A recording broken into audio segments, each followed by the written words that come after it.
Here we go. And it looks like we are live, and I'm going to be helping out to get people's questions through to Idahosa today. And the two of us are talking about pronunciation. You can see, just for fun, I've been playing around. I have the International Phonetic Alphabet behind me right here. Idahosa is essentially, for anyone who doesn't know, he is the cleverest guy I've come across when it comes to pronunciation accents in languages.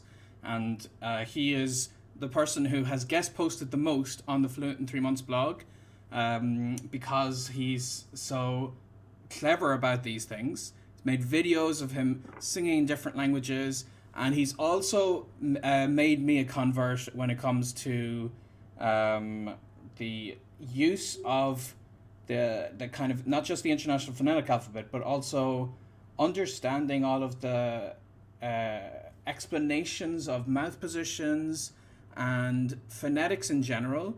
I feel like I kind of just figured that's too hard for me. I'll just learn it by doing it.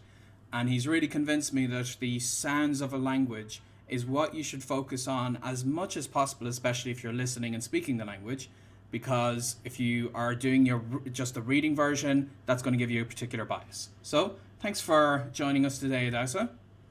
Thanks for having me on. I'm watching this feed right now. There's a 20-second delay, so it's kind of bizarre, but it's pretty cool too. Yeah, you can probably mute the audio there, but you'll see my lips Yeah, moving out of sync. That's funny. So, I could see you guys are writing comments for us. There's like 20 people watching right now, so I hope more people join in. And we are very, very happy to take your questions. And as well as that, Idahosa will give us some other thoughts. We're doing it pretty casually here today. So, let's see. First question is from Paulino, and he says, I'm a native Spanish speaker. How can I improve or master the French R? What would you say for that, All Idahosa? right, going right into it. Yeah, so to start off, the idea here is that you're a Spanish speaker, and Spanish has a certain number of sounds in it that you're familiar with. To be exact, there's 39 sounds in Spanish, whereas French has a different set of sounds. There are 38, of which some overlap and some don't. Now you mentioned one, the French R, which actually, if you have it on that, if you Betty, drag my screen down, Sure. and you look at that chart there, Let me do that. in the column that says uvular, and then it should go down to fricative and approximant. And I can't really see it because of the delay, but there should be the Oh, sorry, I lost Idahosa for a second there. While I'm waiting for.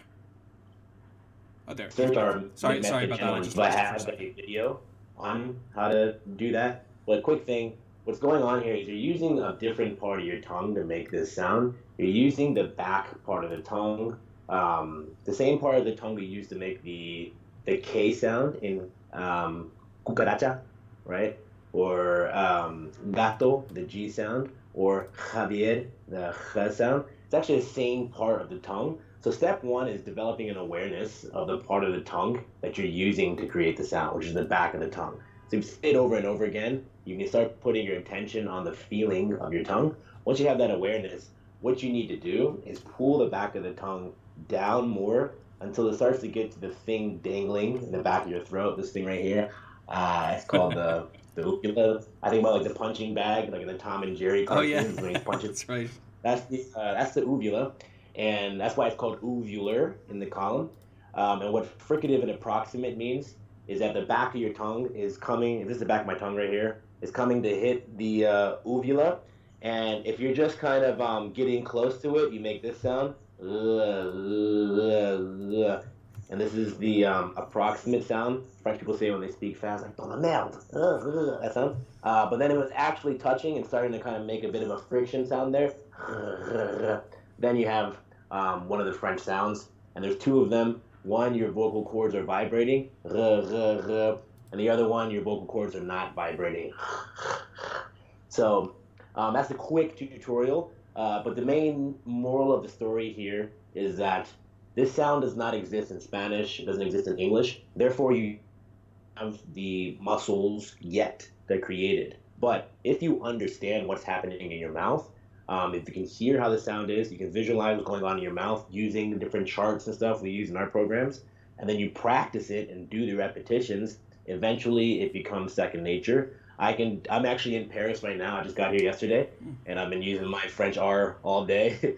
And I was not able to make that sound for most of my life. It wasn't until I learned French at the age of 23 that I did it. And it took me a good 2 weeks of, practicing it over and over again. But then it became second nature. And that's the main thing I want people to take away from all this stuff is that people typically go into a language, there's a sound they can't do, whether it's a French or Spanish sound or whatever, and then they say, "Oh, I'm just not good at this. I'm not a natural language learner. I don't have the language learning gene and all that kind of nonsense." But you can't expect to do anything on your first try, right? If you never rode a bicycle before and then you got on a bicycle and fell over, that doesn't mean you don't have the bicycle gene. That just means you need to get back on the bike and fall over a bunch of times. But I like that, the you need bicycle to gene. first know, yeah, exactly. So you first need to know what the process is. So that's what we try to do in our program. If you go to our YouTube videos, we have a video on the French R, which is the same as the German R. We also have a video on the Spanish R. And then we have a bunch of other courses and programs that teach you all the other sounds of each of these languages. Yeah. So what I think, like, whether it's about one R or another, like French or Spanish or English R, I think what's most interesting is we see that one letter written down, and that gives us a very immediate bias of how we should pronounce it. So when I was first trying to learn the Spanish R, my instinct was to be like, okay, so R is naturally the ra sound. So I need to start there and move from there to the r sound. So I was like, r, and it didn't work. So I think that is a very, very big bias that we have when we're seeing the written form. And it's why thinking of it completely separately, of like, what are you doing with your mouth? And just imagine that as its own sound. And that's helped me a lot. Like, even the Spanish B, which is different from the English B, I just think of that letter printed as just a reminder that in this context, it's this very different sound. And try not to Yeah. be too influenced by where I'm coming from. And anyone who's watching this video afterwards, I'm going to have links in the description to Idahosa stuff, and I'm going to share the links now in the chat with people while we're discussing these things. So let's see, we have a few people just saying hello. We have Pedro, who's learning German. He is Spanish. We have Manuel from Brazil. And then Petra from Serbia. Samuel from Colombia. We got a nice selection of people here. Okay, so we got some general questions, but I want to stick specifically to pronunciation and accent questions, if that's all right. So Manuel has a kind of a broad question, but let's kind of see what would you suggest maybe for your first steps, Idahosa, in terms of how would you improve your accent in a language? What are the initial things you would start with? Obviously, it's a very complex question. It depends on the language. But where would you begin, or how would you change your learning from traditional learning methods with that? Sure. So, I mean, this is what we do in our program. We create courses to help you with pronunciation and accent. We have our Elemental Sounds Masterclass on sale right now. But to get back to the general idea, what is accent? Accent is the way you sound. Where do these sounds come from? They come from, right now, I'm making a bunch of sounds in English. I'm just smacking my tongue and my lips together, a bunch of soft tissue and bones smacking against each other. That's all I'm doing. So it's just a question of movement. It's a question like if you're learning dance or learning how to play guitar, you're basically learning how do you coordinate movement with the sounds you want to hear. Now, if you take a language, you can basically break it down into these categories.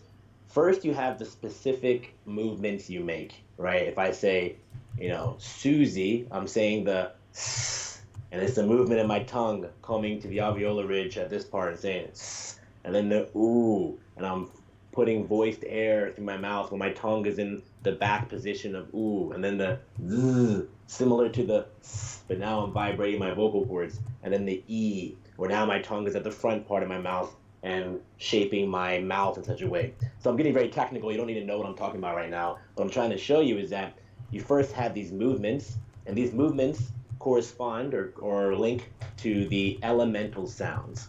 And every language has a certain set of elemental sounds. So I believe I saw the question. It was Pedro Concha.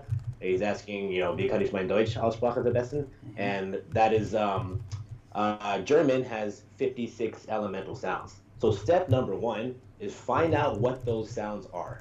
Imagine, you had a Lego set of 56 pieces and you need to like bring it out and then count them and make sure you had them all. So you want to find out what those sounds are. Someone had asked before, I can do the French R. That means that's one sound he doesn't have in his toolbox. So you have to find out what sounds are missing from your mouth, from your ears. That's step number two. Then once you find out what those sounds are, you have to learn how to make them. Benny mentioned before about visualization. A lot of people are visual learners, so they look to the letters, but letters aren't reliable. You need to visualize movement. So if you learn how your mouth works and what's actually going on behind your lips, then you can visualize this sound and say, oh, these 10 sounds that don't exist in Spanish or whatever, this is how I move my tongue to create them. And once you learn what that movement is, eventually you're able to practice it and master all 56 elemental sounds of German or all, 38 elemental sounds of French, whatever the language is. And that's step one. And once you know the basic movements and sounds, that's most of the work. After that, the other aspects of accent are the way your voice goes up and down, and also the rhythm of stress patterns. So you can ask me more questions about that if you're interested. But once again, the moral of this story is a lot of times people think about accent like it's a very magical thing. Ask somebody, oh, how do you pronounce that sound? And they say, oh, well, you just kind of have to feel it in your throat. It's kind of more, rainbowish. It's like, no, we're not talking about doing, Harry Potter magic here. It's just a bunch of things moving around. So the Mm-hmm. basic answer is, how do you just learn what's going on there and then move the way that those people in Berlin move their mouth? Or if you want to learn Chinese, learn how to move your mouth the way Chinese people do. Really, learning a language is just learning how to move your mouth the way people do it in some other part of the world. Yeah, it's a great way of putting it, for sure. Okay, so people have been enjoying that, and we're getting some interesting specific questions. I dropped some of the links in the comments there so people can check out your stuff. The next specific question that someone has here, and I like that, especially because right now the stuff that I've been sharing is for the FIGS languages, as they call them: French, Italian, or French, German, Spanish, Portuguese. I always get it mixed up. That's like Portuguese is because you lived in Brazil for a while, and the question here I see is for German, and that is on the sh sound. So this is Brandon who asks, do you perhaps have any comments or tips? Not necessarily how, just a comment on when it's acceptable to switch between a proper ch sound in German and the sh sound. For example, the ich versus ish, or whatever way you would say it, probably much better than I would. So how would you think about that? Like changing from the standard formal thing that essentially is what the books would teach you. If you're learning English, you might be the BBC English or the American version of like an announcer, compared to specific dialects and slang versions.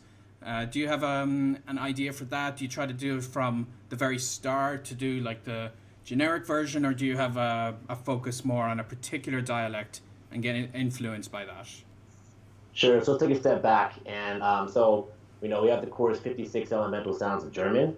And these numbers come from looking at the whole spectrum of like a region of German and then putting all the sounds in there. Mm-hmm. And what makes one accent different from another is where they're putting those sounds. So, for example, maybe Benny would say HOT, hot, and his tongue will be more back on the so would say like hot.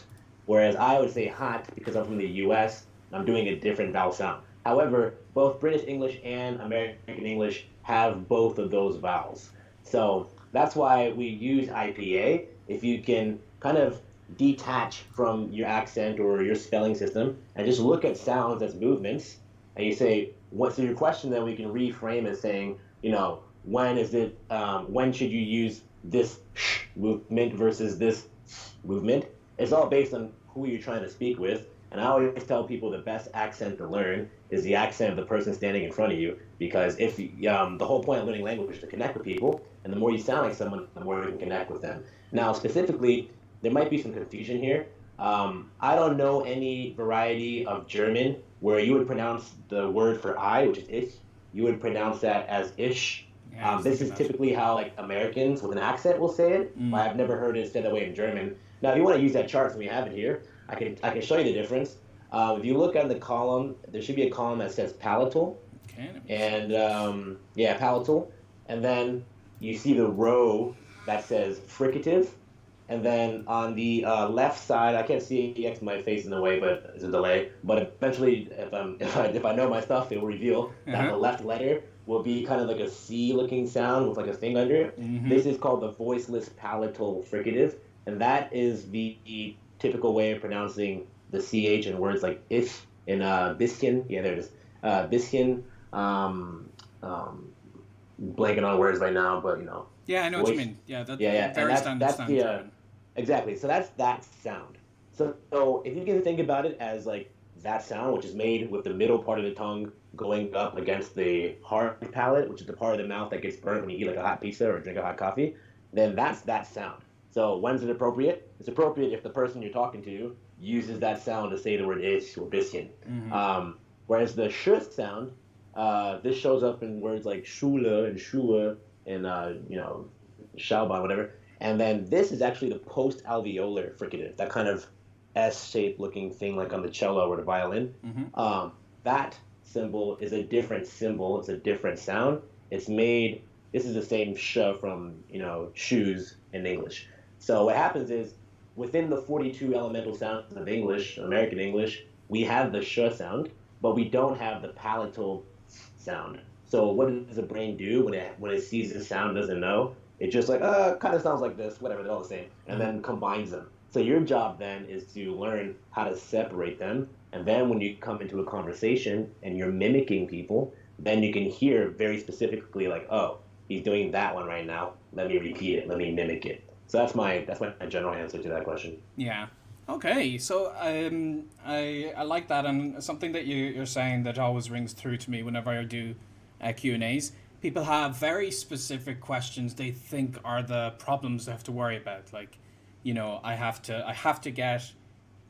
decide if I'm doing the standard version or if people have an accent, which is the best accent for me to learn. And I think these aren't necessarily the things people need to be worried about. So I'm curious, before I look at some other questions, what would be the questions you wish people would ask when it comes to pronunciation and accents? Like, rather than should I learn standard German or Berlinish, or should I learn this or that? What do you think are the things people are not actually really thinking about that maybe they should when it comes to the biggest things that are going to help them in pronunciation and accents? Yeah, so the core of everything I do, not just in language but in life, is it's all about connecting with people, right? That's the secret to like living a good life, is being able to connect with people on a deeper level. So the question I want people to ask is not, what accent should I do or when do I use this preposition or this verb tense. I want you to ask yourself, who do you want to connect with, right? And then the next question you ask is, what sounds is that person making? How are they expressing themselves in this world? And how can I understand it better? So, our schooling system, you talk about this a lot. Our school system it focuses us on getting everything correct according to some sort of higher convention, like the Institute Académie of like French Mm-hmm. and whatever their standards and rules are. And the Queen's English sounds like this. But if your question is not what's the Queen's English and the best way to speak English, your question is who do I want to connect with? And you're like, well, I want to go to like the Bronx and talk to this guy at the bodega around the corner from me in my hostel. And like, he's not speaking Queen's English probably. So like, what's going on? So if you stop focusing so much on correction and instead focus on connection, then all the other answers start to resolve themselves from there. So specifically about pronunciation, The question should just be like, hey, this is the person I want to connect with, and my Chinese, fiance, she's making this sound, and I'm not quite getting it, or she's expressing this idea, and I'm not quite getting it. How do I understand it more, or how can I move my mouth to create that same sound so that I can have a deeper connection with her or her parents or the greater Chinese community or whatever. So that's the thing. Language is a tool, and the analogy I like to use is like, imagine something's broken, like your TV is broken, you don't have a good connection, and then so you buy a screwdriver and then or a power drill rather to come and fix it. But then instead of fixing the TV, you look into the power drill and you start like taking apart the power drill. Like, oh, how's this power drill work? And like, oh, what's the other things here? And that's what people do when they get obsessive over like stuff like grammar tenses and all that kind of stuff. They're focusing on the tool, and then they lose track of why they got the tool in the first place, which is to actually, do some kind of connection. And that's why people don't go out and have conversations, for example. How can you learn a language for like a year and only spoken to 3 people in real life? And like, what was the whole point, right? So that's my more philosophical answer. Yeah, I really like that way of describing it. It's very funny. People get so obsessed with the tool, they forget why they're doing it. And I understand why people wouldn't do it. I had the same problems when I first got into learning Spanish, is this perfectionist paralysis. And I kept thinking, until I have the perfect tool, I am going to butcher this language. People are going to laugh at me. And because I don't have the exact right pronunciation, I just need to practice for a few years until I get it. Whereas ultimately, practicing it in person and seeing and hearing what people are saying differently and taking note of that, and then like what helped me to roll my R was ultimately just time spent with people, and asking them, am I doing it right this way, and getting training from them. So really dealing with the problems as they came up and really interacting with people. So that is definitely obsessing over the tool and figuring out how power drill works with a broken TV. That's a great analogy. I'm going to have to steal that myself. Yeah, please take it. It's all yours. Yeah. So one thing that I did want us to get to today that somebody's actually brought up is, what are good resources to learn the flow or intonation of a language? This is asked by Jesse. Hopefully I'm saying your name right. So we did want to actually discuss some cool stuff that Idahosa has been working on. And you can see the links that I've put either in the comments or in the description below after this video. And I wanted Idahosa to tell us a little bit about that. Sure. Yeah. So once again, my business came about when I saw that the biggest thing holding people back was not being able to really tune into the sounds of the language. And the idea here is, our ultimate goal here is to have conversations. We want to be able to understand people when they speak to us, and we want to be able to express our own thoughts, ideas, emotions when we speak to them with confidence and clarity and fluidity. But we're struggling with it. And the conventional approach to learning a language focuses on reading and writing a lot, and is on translation. So the first thing you do in a class is you learn all the letters, how to spell things. If you misspell it, you get red marks and you fail the class. And then, you do these programs. Over time, you eventually have some sort of facility and fluency on the paper in written form.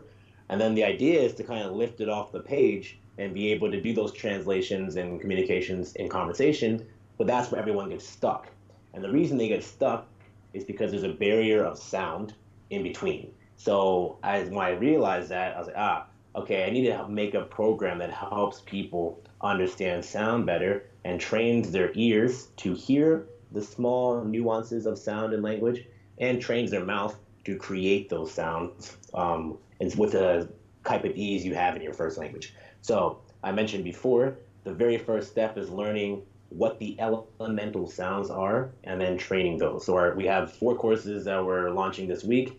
The 56 elemental sounds of German, 39 elemental sounds of Spanish, and the 38 elemental sounds of French, as well as the 55 elemental sounds of Portuguese, specifically Brazilian Portuguese. And the idea here is it's a pretty straightforward program. You go in there, and then it's basically me going through each of these sounds. I'm picking up that sound, showing it to you, teaching you how to hear it, how to visualize its pronunciation in your mouth, especially if you're a visual learner, is very helpful. And how to do the drills and repetition to train your tongue, train your lips, train your throat to create that sound as easily as you would create any sound in your first language. So that is the product we're launching this week. We also have another product that I created before called the Flow series, which focuses on the other aspects, putting those sounds together into sentences using the intonation. This is the we do this with using music because musical repetition makes you learn things faster. And we also do it with a personal training aspect where you record yourself, send in recordings. Our team will listen to your pronunciation and tell you exactly what you're doing with your mouth if you're mispronouncing something and what you need to do to pronounce it correctly. So these are all the tools and resources we've created to help you with your, get through your sound problems, unblock your ears, and so you can understand people when they speak, especially when they speak fast. Unblock your mouth so you can speak and say the words you know and the grammar you know with confidence and have it kind of roll off your tongue instead of getting stuck there and stuttering.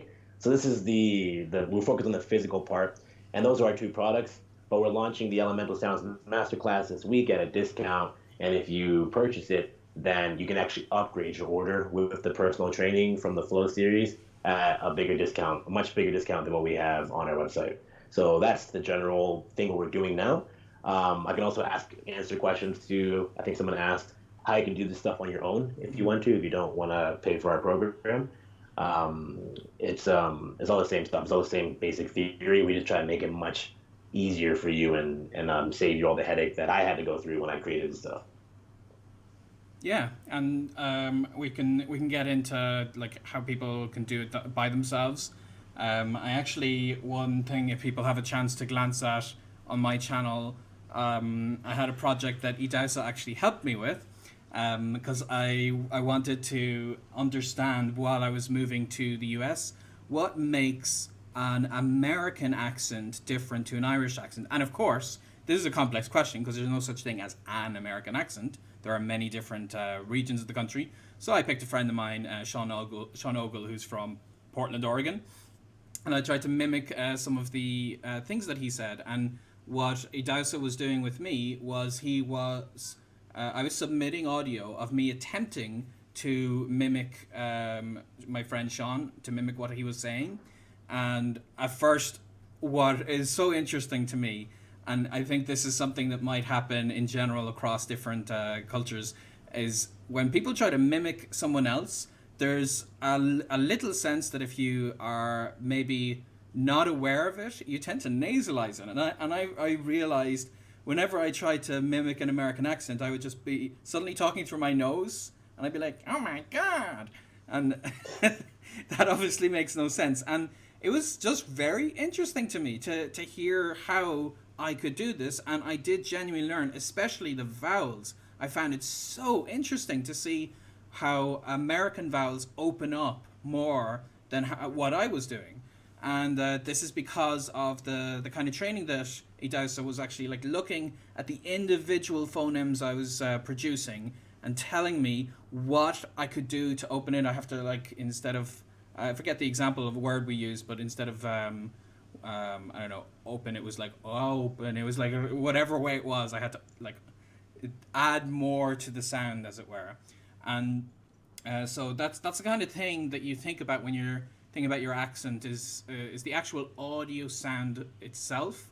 And if you were doing this by yourself, you could record that sound, and SoundCloud, I think they still do it, lets you comment on particular moments in the video.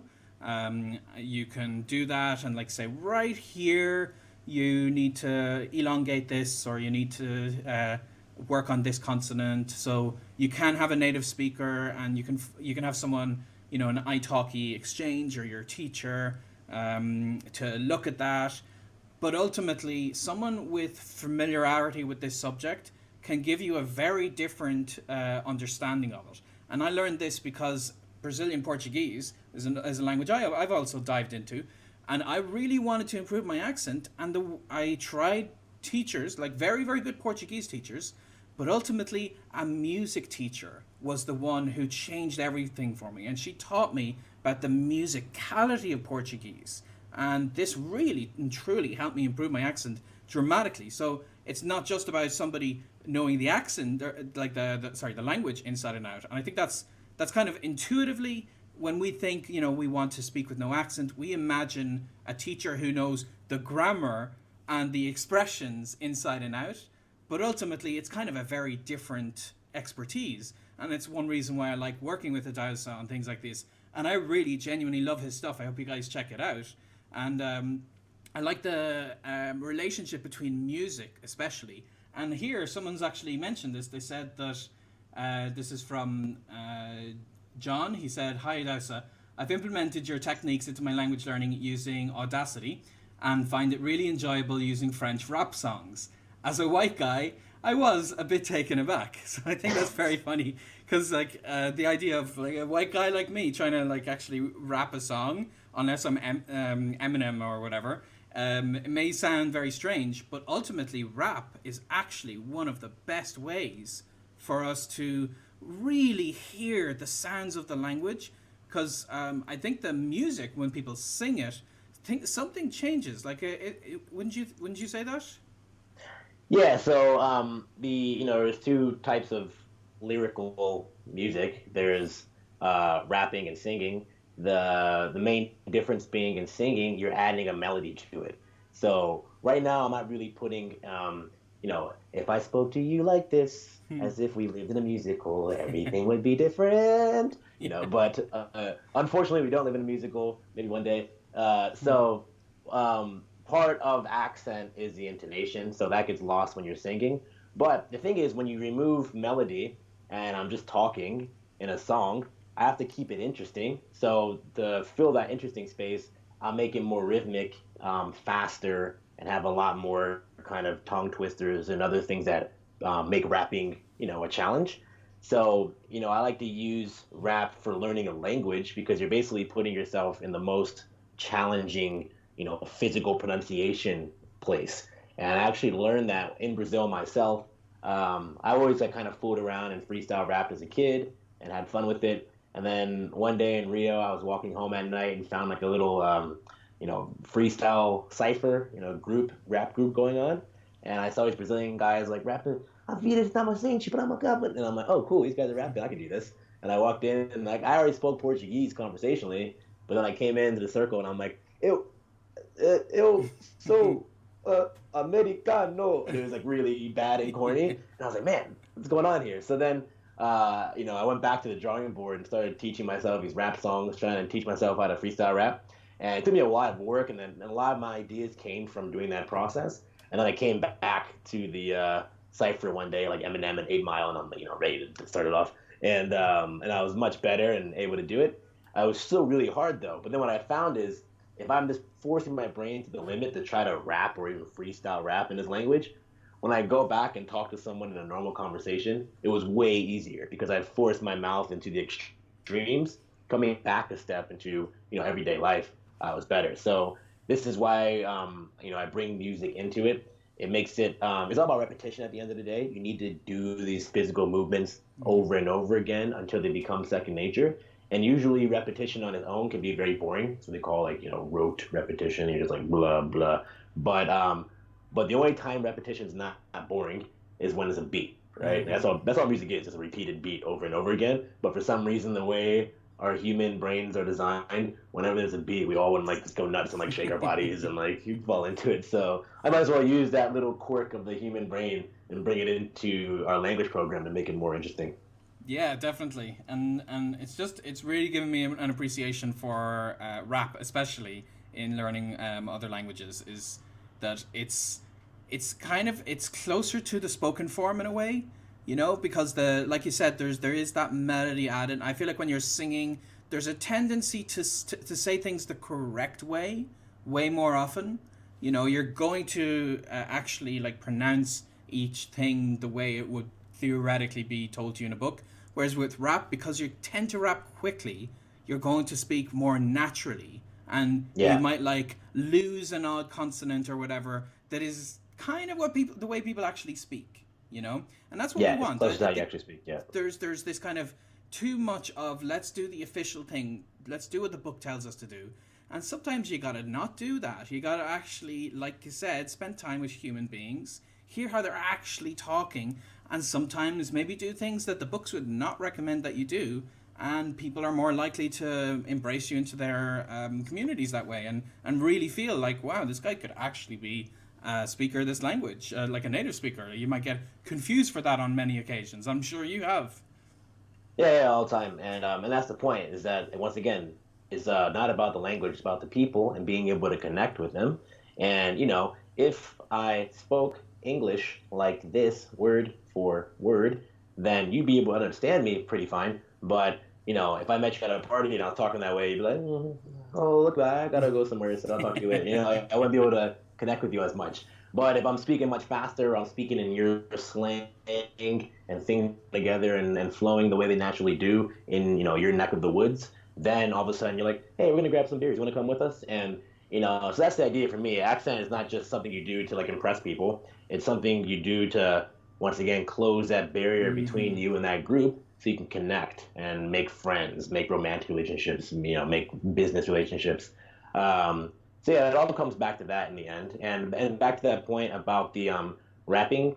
Um, yes, because it's faster, it's similar to normal speech, which means the places where you drop sounds and blend words together reveals itself to you more than if it was a slower melodic singing. Also, like I said to you before, because there's no melody, you have to keep it interesting. So what rapping emphasizes more is rhyming, and also sometimes alliteration, which is repetition of content. So you're repeating either vowel sounds mostly, or you're repeating consonant sounds, but mostly vowels. And that repetition of vowels, it makes you appreciate the vowels more in your head. So, if I'm saying some sort of rap song, kind of blanking right now on a rap song, No, but but I know what you mean. It's it's it's my kind whole of life it's kind living of that. like it's almost like it's tailored to language learners, because the way we would speak outside of the context of a rap song is we would not have Yeah, as much alliteration. We would not kind of use the same consonant in as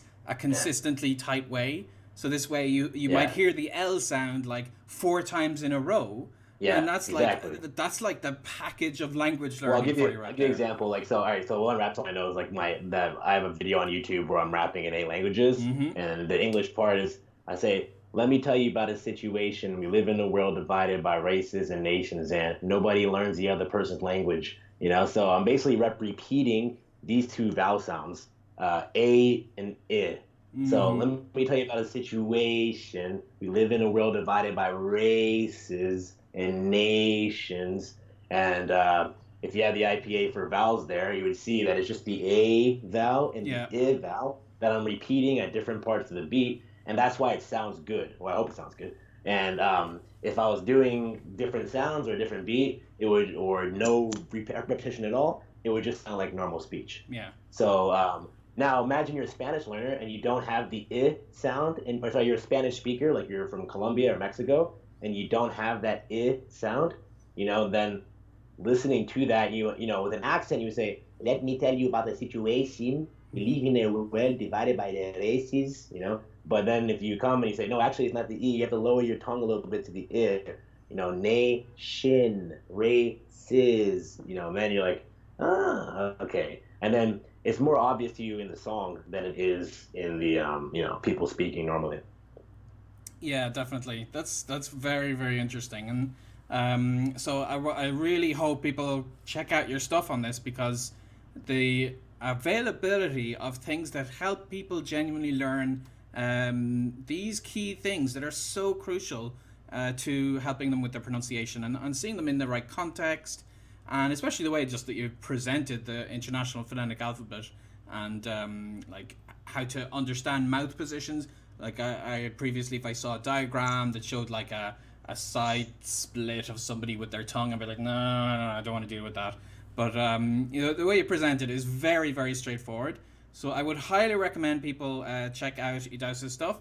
And I know I got a bunch more questions here from people, but ultimately the best things I can, because some of them are like, oh, how do I do this specific sound from this little village here? But ultimately, what people need to do is they need to just get practicing. They need to figure out how to find the right people and use things with that.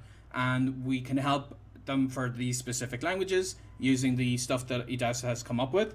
So we're going to start wrapping it up here. We'll try to get to some of your questions maybe in the comments a little later. But do you have any closing words, Idahosa, on the stuff that you're launching that people can check out? Yeah, sure. So, like I said, it's all about the sounds, and you mentioned before how there's not a lot of resources out there. So, for example, this stuff is known. It's called phonetics. That chart you have on the screen behind you, people look at that and they're like, ugh, it looks scary. It looks like someone from chemistry class, and it's always weird symbols and that kind of stuff. And that's because that's the way it's presented to you in an academic context. So I had to learn these, Uh, but I went really deep in because I really wanted to know what exactly people were doing when they spoke. So the idea from my program, my courses, was like, okay, once you know this stuff, it's not as complex as like the academics make it look on these, books and stuff. It's just movement. So how can I present this in a way that's more intuitive for people? And instead of calling it the retroflex lateral freaking this, you come in and like, hey, this is the sound you make with this part of your tongue and that part that gets burned when you eat hot pizza, and like, and so the courses we have, the Elemental Sounds Master Classes, we're launching 4 of them: the 38 sounds of French, 39 of Spanish, 56 of German, and 55 of Brazilian Portuguese. If you go to mimicmethod.com, or rather click on these links that Benny has here to check it out, then you can try our courses. We have a money back guarantee, and I basically go and just describe everything. Most of these very specific questions that I'm seeing people ask here are answered in that course. I can try to through as many as I can here, but it's very limited things I can do with just my hands here. You need to have these diagrams and visualizations to really get a sense of it, and the drills to practice it. So that's what we do. But yeah, my only final closing remarks is that it's really important for me, and the mission of what I do is to focus on connection first. Don't judge yourself by having the perfect grammar or even the perfect pronunciation. These are the things you improve to increase the connection, but you don't need to have them perfect, especially at the beginning. You just want to be able to, like, when you have a conversation with someone, you should be asking yourself 2 questions: does he understand me, and do I understand him or her? And if the answer is yes for that sentence or that word, then you're winning, and that's all that matters. So that's my push forward that message. Don't get stuck worrying about all the details. Yeah, I agree, and it's kind of like what you Everything, said. It's kind of like what you said before about the tools. I want people to genuinely use their language and genuinely be communicating with other people. And if they feel like being able to pronounce things a particular way is going to help them, then I want them to go check out your stuff. But if they're thinking, oh, I think I want to just like dive into pronunciation and like only learn that and only kind of spend the rest of my life figuring out international phonetic alphabets. If that's what you want to do, great. It's kind of like, if somebody wanted to learn the electronics of a drill, then that's what their life is about. Fantastic. But if your goal is to speak with people, then always use this as a tool. So check this stuff out, see if it can help you. If you think it'll genuinely help you, then I would recommend you get it. If you think that pronunciation isn't your priority right now, then that's fine. You know what you're going to be focusing on. I just really, really find Idahosa's stuff very, very useful, very intuitive. So I wanted to share it with everybody today. And I'm sorry we didn't get to everyone's questions, but Idahosa does essentially cover what you would need to do for your pronunciation and accent in those languages over on his site. So check it out in the description and all the links. And thanks a lot for watching, everybody. Really appreciate it. Hope you enjoyed our little Q&A today. And thank you very much to Idahosa, and best of luck with your the new launches on these products. Thanks for having me, Benny, and thanks everyone for watching. And I hope you guys wish you much success in your language learning journeys. All right, everybody. Happy language learning, and see you next time. Cheers.